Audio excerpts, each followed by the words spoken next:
Hi, I'm Trevor, W7TDC. And I'm Sarah, K3000. Welcome to another edition of Icom Radio News. We're here at Dayton, Ohio for Hamvention. There's so much to do and see here, it's really a bit overwhelming. I know. Thank goodness we have a producer this year to keep it all organized. Yeah, where is Molly anyway? Guys! Hey guys! It's crazy hectic today. I hope you ate your Wheaties.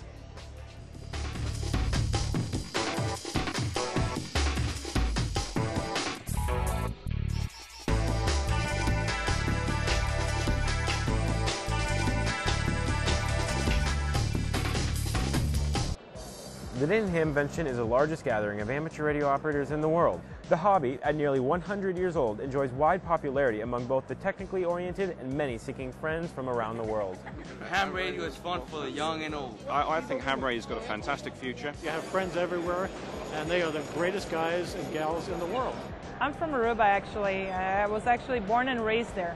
Every place you go, you have a friend. With the technology we have these days, yeah, sure, anyone can do that. You know, internet, everyone has access to the internet, using millions of pounds of technology. You know, there's something special about building your own equipment, building your own antennas, experimenting. You know, what I always say to people is being up at 3 o'clock in the morning, you're the only one in your hometown that's awake. You've got your headphones on, you can hear all the static crashes from all around the world of all the storms. And there's something special about calling out and somebody coming back halfway around the world. And you make a contact with them.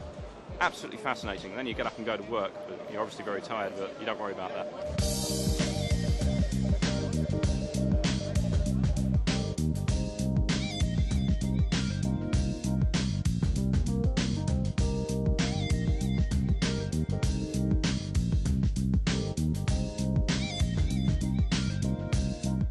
At Dayton, we'll hear from the contesters, DXers, rag chewers, emergency groups, and all the diverse interests the hobby offers. Now we wanted to experiment a little bit with the range of our 802.11b, and we mixed a little bit of ham radio with today's leading technology in the computers.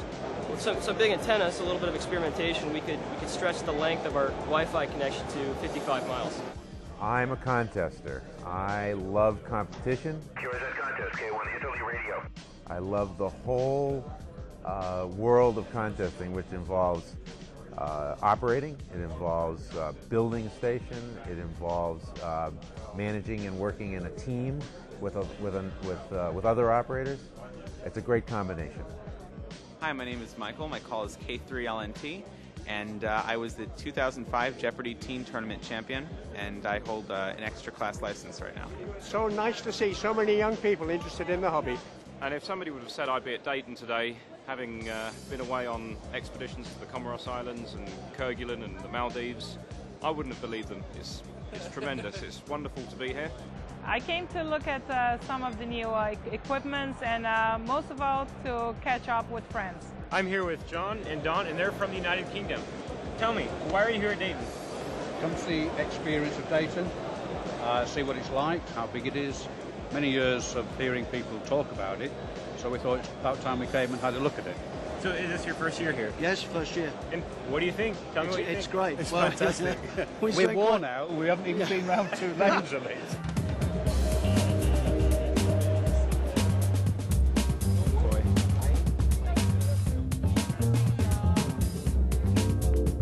My name is John, and my call sign is Kilowatt Bravo 3 Juliet Uniform Kilowatt. Young people my age, 17, 16, you can know their stories and know all about them and learn where they come from and different lifestyles that they have. I'm here with Jason, AA0II. Jason, tell us a little bit about why you enjoy amateur radio. The community service aspects, the social aspect, the fun aspect, and so on. So there's a lot. It opened up a whole world to me, and it even helped me understand better the electrical hardware engineering I studied in college.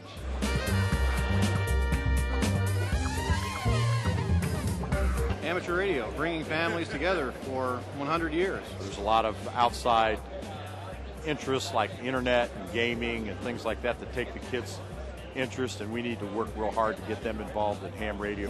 What did you enjoy the most about being at this event this weekend?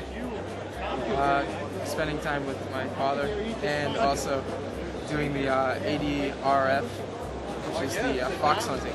Rosalie, can you tell me how you got involved with amateur radio? Well, I was in college, and the guy I was dating was a ham. He set up his radio, and there was a CW contact. This was in Indiana, and the contact was with St. Louis. And I said, wow, this is really cool. And he said, well, don't get too excited about it because you have to learn Morse code. Well, to me, that meant I couldn't learn Morse code. And so to prove him wrong, I learned Morse code, and I got my license. And it was almost like, well, that's enough. But then I got on the air, and I had such a fun time that that was the clincher. So, and here I am.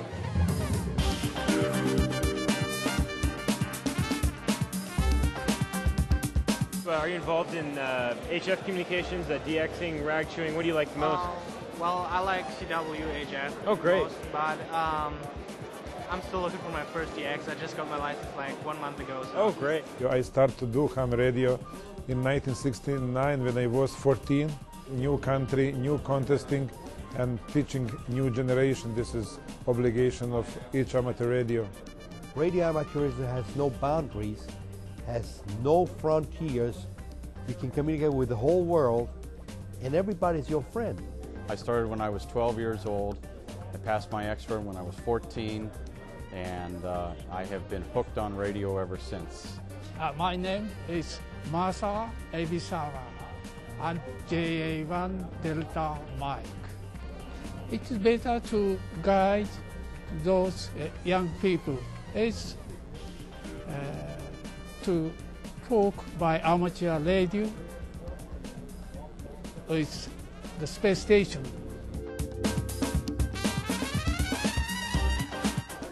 It's just been an interesting hobby for me since about the age of 13. The magic of being able to talk to anybody in the world at any given time. It's an awesome feeling to finally win. I've been contesting for 3 years and finally won. There's a lot of really good operators out there, and try to prove to everybody else that, you know, that I'm worthy of being able to hang with these big guys. The operator makes a huge difference. In many contests, you know, you can be quite competitive. There are some where the location and the stations probably will overcome that, but things like some of the sweepstakes, the smaller domestic events where you don't need to talk around the world, the operator makes all the difference. I love the DXpeditions. To think that people give up their time and their resources to go somewhere in the far-flung earth just to open a new country or to talk to people around the world from some isolated, remote location. It's really, it's just kind of fun and exciting. My first expedition, like I said, was to the Comoros Islands, Delta 68 Charlie, back in 2001. I went to Willis Island. I went to Micronesia. I've gone to Africa, to Europe. DXpeditioning is really quite amazing. I mean, we go away, operate a rare country, put it on the air, give hams around the world the opportunity to contact this rare country. I think probably the most exciting expedition that I have been on was to Peter 1. This was 1994. Peter 1 is a very isolated, very forbidding glacier-covered rock. It's probably the most dangerous, the most difficult place for amateurs to get there. In fact, we were the 12th group in history ever to land on Peter 1. The idea of the expedition is obviously to make as many contacts with as many people as possible in the time we're there.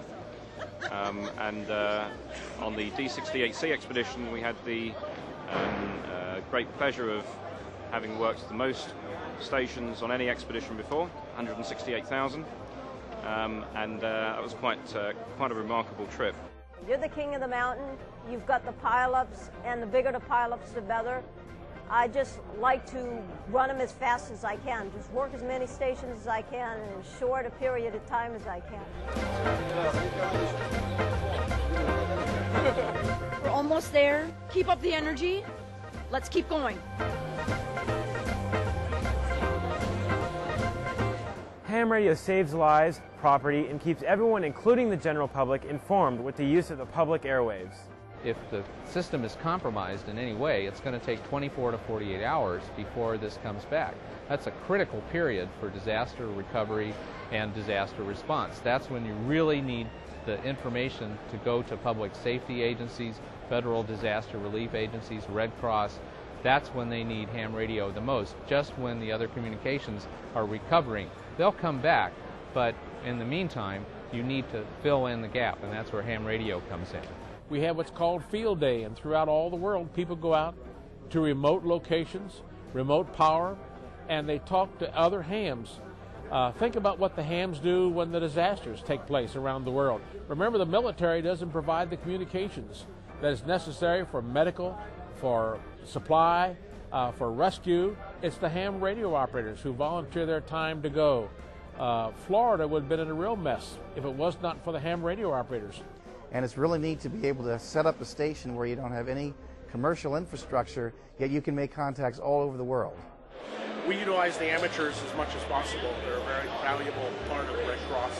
In all our disasters and day-to-day operations, all the chapters use them throughout the U.S. for anything from a local ham event to a major operation, such as like a 9/11 event. I know for a fact last year in Florida for the hurricanes, we were utilizing amateurs all over the place. All our shelters, service areas. They actually ride with some of our family service folks at times to do links, provide feedback back to our operations with amateur radio. I'm really into EMCOM, the emergency communications end of it. If you have a small earthquake, and every once in a while we have a small earthquake in Puget Sound, immediately the phone systems are totally clogged and cell phone systems go down. I'm sitting here with Bharati, call sign VU2RBI from India, and she's going to tell us what she has done for the ham radio community. And all the people from all over the world was looking for me. They got the news that there was tsunami and earthquake in Andaman Islands, and everybody knows by the time we made 36,000 contacts in 23 days. It was just incidental that tsunami took place, and all these people, they were positioned in Andaman and Nicobar, and we would say that they faced this challenge very well. And they are volunteers. They have got the spirit of adventure in them, and then spirit of sacrifice. All this added for the better communication system and saving lots of lives. In fact, many lives are saved in an earthquake. Any injury and any bleeding injuries, if you don't attend to them immediately, lives will be lost. Every minute is vital. If the help is not really reaching to the people, I think more life would get lost. Flea market has been a long-standing tradition here at the Dayton Hamvention, so let's go check it out and see what we can find.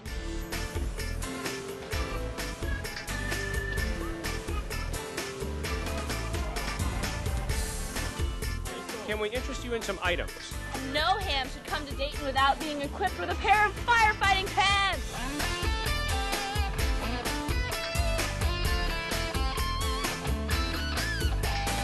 Would you be interested in trading cameras? Ours is a little bit larger than yours. Yeah, this is a big, ugly camera. So tell us a little bit about the Dayton Flea Market. This is an experience. This is the Mecca.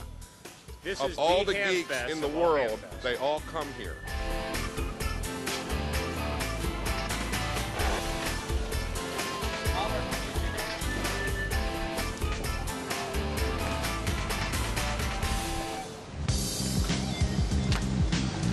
Now let's check out a new exciting product introduction from Icom, the IC7000. Thank you very much, everybody.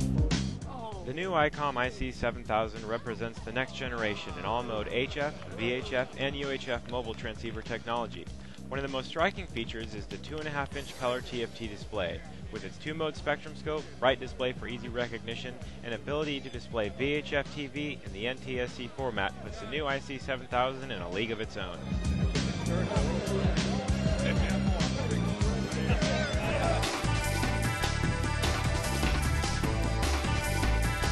Hey, where's Molly?